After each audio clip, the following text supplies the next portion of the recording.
Accio Attorney, a trustworthy Muggle in the wizarding world. Hogwarts Legacy just released 4 new videos detailing the 4 common rooms. Now, I'm not the first to break down these rooms, but I am the first to see if they're up to building code. And as always, I will be evaluating how close they are to their canon descriptions. Be sure to drop your house in the comments and let me know which common room you think looks the best. Without further ado, we will tackle the 4 houses in order of the Hogwarts crest. Gryffindor. The Gryffindor common room. Even if you're not a Gryffindor, we all feel right at home here, do we not? Harry spends most of his time here when he's not in class or at Quidditch practice, or fighting Voldemort. And this video makes me feel like I would want to spend all my time here too. Chapter 7 of Sorcerer's Stone is where we are first introduced to the common room, a cozy, round room full of squashy armchairs. There are 2 doors to the boys' and girls' dormitories, and Harry's dorm is at the top of a spiral staircase. Now, there are other descriptions of the common room in passing, such as Hermione grabbing the comfy chair by the fireplace, but they do not add much more detail. I think most people see the common room through the eyes of the movies, and this depiction seems to borrow heavily from those movies. The first thing you will notice is that the room is not round, per se. You would think a room being described as round would be, well, round. Instead, the common room is more square with turrets around the corners, and these turrets really give the common room a castle-like feel, if you forgot you're already in a giant castle. You get a better shot here of the certainly not round room. The next thing of note is that there are not 2 doorways leading to the dormitories. Instead, there's one hallway which leads up a set of stairs. Now, this stairway is my favorite part of the common room. I love the little trophy display you see in the corner. I can just imagine Oliver Wood looking at an old Quidditch Cup trophy before a big game as inspiration to lead his team on to the Quidditch Cup. Now we walk into another room off to the side of the main room. Each of these common rooms seem to have 3 main locations spanning 2 or more floors. The entrance room, which could be for hanging out and playing wizard's chess or exploding snap. A smaller side room, which could be for studying or knitting hats to free the elves. And then finally, the dormitories. Gryffindor's common room is by far the smallest of the 4 common rooms, but even so, I really appreciate the size of all these common rooms. In the movies, the common room looks like a large living room. But keep in mind, the room is supposed to be the main hangout for an entire house, 1/4 of all the students. In an interview, J.K. Rowling states that roughly 1,000 students attend Hogwarts, which means, to me at least, that there are roughly 250 Gryffindors. You're telling me that if, say, Professor McGonagall needed to tell everyone that a giant snake was petrifying people, that 250 people could fit into the movie version of the common room? I don't think so. With roughly 36 students per grade, there needed to be more dormitories than just the one room that sleeps the 5 boys in Harry's grade. We get a brief shot of one of the boys' dormitories in a previous video, which looks to be the same size as Harry's dorm in the movies. This would lead me to believe that there are going to be roughly 50 dormitories in this Gryffindor common room. 7 dorms per grade level times 7 grade levels. Once we finally do go up the stairs, we get a nice shot overlooking the common room, but we aren't able to see how this location relates to the boys' and girls' dormitories. Fun fact, girls are able to get into the boys' dormitory. Ginny, after all, rifles through Harry's trunk looking for Tom Riddle's diary and Chamber of Secrets, but boys cannot get into the girls' dormitory. In Chapter 17 of The Order of the Phoenix, once Ron hits the 6th stair to the girls' dormitory, there was a loud, wailing, klaxon-like sound, and the steps melted together to make a long, smooth stone slide. Gryffindors are all about chivalry, and it's not chivalrous for boys to be going into the girls' dorm. I really hope this is a feature if your character is a boy and you try to get into a girls' dorm. Not as you would, of course, if you were a chivalrous Gryffindor, but I'm really excited to see if this is a feature and whether it is Gryffindor specific or not. But I would be remiss if I did not point out any missteps in the law, and I've got to tell you, it's likely against building code to have stairs that turn into a slide. The liability Hogwarts exposes itself to is beyond unreasonable. Imagine a first-year girl carrying a number of books to class when, all of a sudden, the stairs become a slide because a boy was walking up to see the girls. Moreover, it is a huge violation of the Disability Discrimination Act, Section 22, subsection 3A, which states, quote, "It is unlawful for a person managing any premises to discriminate against a disabled person occupying those premises in the way he permits the disabled person to make use of any benefits or facilities." Now, this law came into effect over 100 years after this footage takes place, but there's just no excuse for Hogwarts to still have this feature 100 years later. Slytherin. Unlike the large amount of time we spend in the Gryffindor common room, the Slytherin common room is only referenced 3 times. Chapter 12 in Chamber of Secrets, Chapter 23 in Deathly Hallows, and in a Pottermore article about the Hufflepuff common room. From these 3 sources, we realize that the room is a long, low underground room with rough stone walls and round greenish lamps hanging on chains from the ceiling. High-backed chairs are situated by a fire crackling in an elaborately carved mantelpiece, and the room is full of skulls and green light because it is under the lake. It is all concealed by an imperceptible hidden entrance in a stretch of bare, damp stone wall that requires a varying password to enter. Now, quick sidebar, in Chamber of Secrets, Malfoy forgets the password to his common room. Only after a while does he remember that it is pure blood. First, it is hard to believe that Malfoy would forget that his password was pure blood.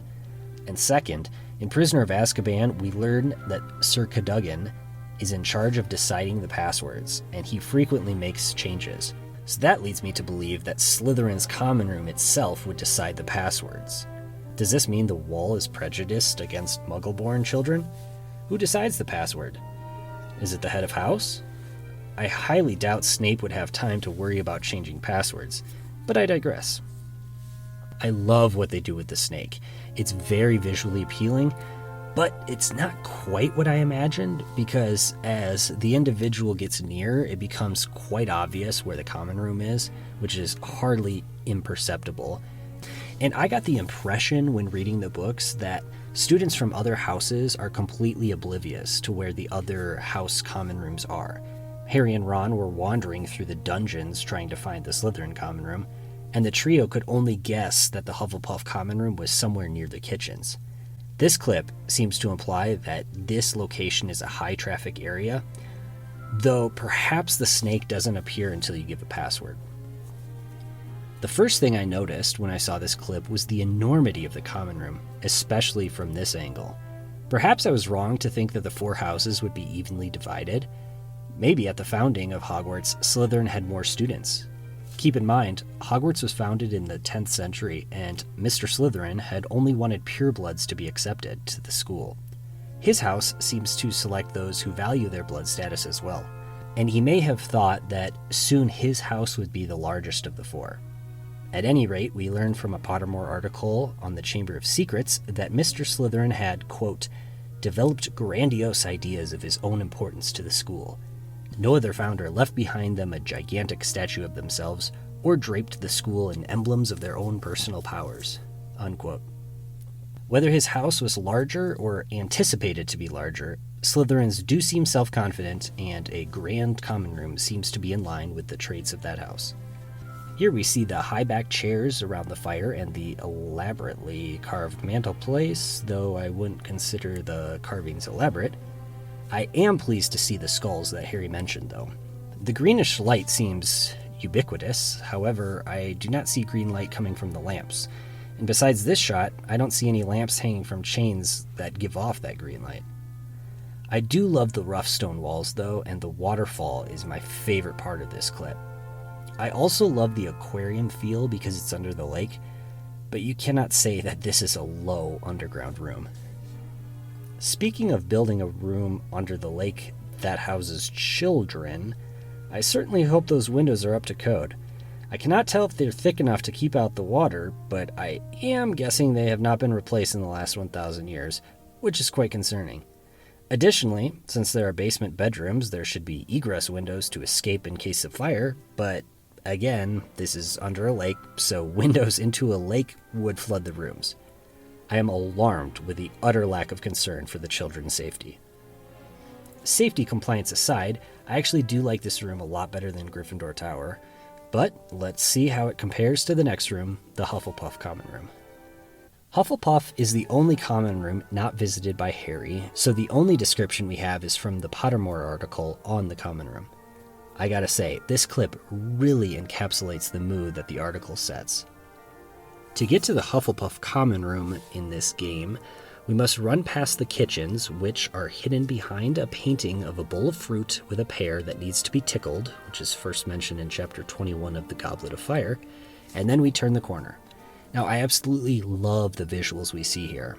However, according to Pottermore, right past the large still life that hides the kitchens, there's a large pile of barrels in a shadowy stone recess on the right side. The second barrel from the bottom, in the middle of the second row, needs to be tapped in order to enter. In this clip, the Hufflepuff common room is around a corner and behind one singular barrel. Similar to the previous houses, I don't know if you have to give a password or in this case, tap the correct barrel to enter or not. Fun fact, if you do not tap the barrel in the rhythm of Helga Hufflepuff, one of the other lids bursts off and drenches the individual in vinegar, keeping those non-Hufflepuffs away. Now, once we enter, we should be walking on an earthy passage upward. This clip looks like you'll need to take a few steps down in order to enter the common room. We get the yellow and black bee colors and see honey-colored wood tables, which are mentioned in the article, and we also do see many round doors which lead to the boys' and girls' dormitory, so it seems to be pretty true to the description.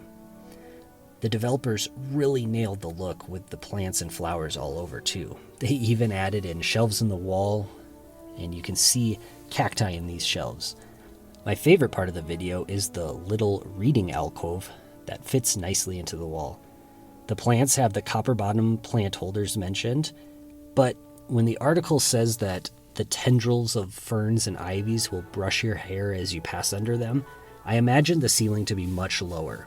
It looks like there's ample space in this common room. The first thing we see when we enter the common room is the portrait of Helga Hufflepuff over the wooden mantelpiece, complete with decorative dancing badgers, toasting the students with her two-handled golden cup. Now, I imagine an 11-year-old Hepzibah Smith became quite enthralled with this portrait and longed after the day when that family cup would one day be hers. Now, we are told that the common room has small round windows which show a garden view of rippling grass, dandelions, and passing feet. But the window we see here is only a half moon, and it seems to be too high to see the nearby landscape. So that does not seem to be an egress window, and if there are no egress windows in the dorm rooms either, then this common room and the surrounding dormitories are a fire hazard. Last but not least is Ravenclaw. We visit the Ravenclaw common room only once in chapters 29 and 30 of the Deathly Hallows, and the developers took a lot of creative liberties with this common room. We learn that there's a door made of aged wood with no handle, no keyhole, and a bronze knocker in the shape of an eagle. The room is wide and circular, airier than any other room in the castle, which in this castle is saying something. There were graceful arched windows which punctuated the walls with blue and bronze silks hanging on the walls. The ceiling was domed and painted with stars, which also show up in the midnight blue carpet. Tables, chairs, and bookcases filled the room, and a niche opposite the door included a white marble statue of Rowena Ravenclaw. Next to the statue was a door that led upstairs to the dormitories. And yet this common room opens up to a statue of an eagle, not Mrs. Ravenclaw. You need to actually walk up the steps to the left and right of the eagle to get to the white marble statue of her. She's also not in a niche like Mr. Slytherin is, nor is she situated next to a doorway leading to the dormitories. Moving across this entranceway, we see two stairways going down, which is likely where the dormitories are located, and two stairways going up, which lead to the definition of an airy room. I love the intricacy of the decor, and they really nailed the constellation/star look on the ceilings. Even the bronze and blue silks have stars on them. My favorite part of the common room is this study room with the bookshelves and drawing easel. We're told this common room has an amazing view of the grounds, and I'm sure many an artist took time to paint or draw from this beautiful view. As the academic kind, I'm not at all surprised to see that this common room seems very meticulously constructed. There are no apparent building code violations, yet I still would hope that there's a fire escape of some sort, allowing students to descend from this high floor safely. All in all, I'm quite pleased with how these rooms turned out. The developers really put passion and creativity into bringing them to life. Eagles soar high in the air, and the Ravenclaw Tower makes you seem among the birds. Badgers live in sets, and the Hufflepuff common room really nails that tone. Certain snakes live in the water and in the ground, so it makes sense Slytherin is under the lake. And lions obviously live high in well, that doesn't quite make sense to me, but that's where Mr. Gryffindor decided to place his common room. Lions actually tend to live under shady trees, so I think it would have been cool if there was some hidden entrance on the ground floor which opened up into a wing nearest the Forbidden Forest to create a shady tree covered feel, perhaps with a skylight like the Hufflepuff common room, but my name is not Mr. Gryffindor. At any rate, I cannot wait to explore these 4 common rooms in turn once the game comes out. Until then, check local ordinances before constructing housing units for children.